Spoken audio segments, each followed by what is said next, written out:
Hello everyone, my name is Estefano Muñoz, and this is my thesis called Bottom-up Simulation of a Spatio-Temporal Degenerative Event in the IVD and Biological IDD Stratification.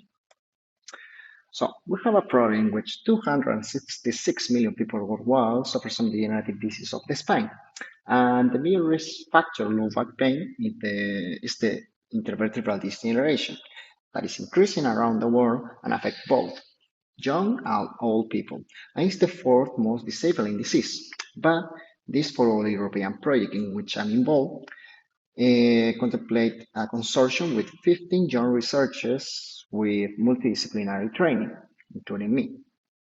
So what usually happens in the clinic is that the patient goes and says, "Doctor, why do I have low back pain? What can we do?"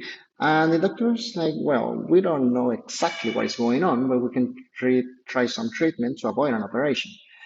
This is because there isn't a single cause of this issue, and we cannot know what is happening inside because we cannot measure what is happening inside the disc. But there is for a project, including me, we are working for it, and we only need one input, a 2D image of the lumbar spine.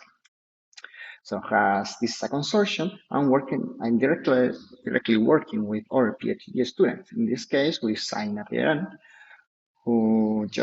which just need a 2D images of the lumbar spine, and through graph neural networks algorithm, he can obtain a 3D shape of the lumbar spine just using a 2D image. Now with this 3D shape, I can perform a morphing process. How is it? Well, we already have a generic finite element mesh through previous studies of my research group.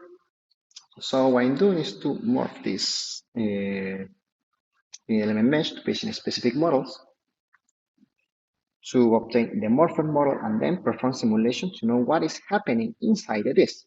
This is very useful for the clinicians because now they understand what is happening inside, but considering the morphology of the patient disc.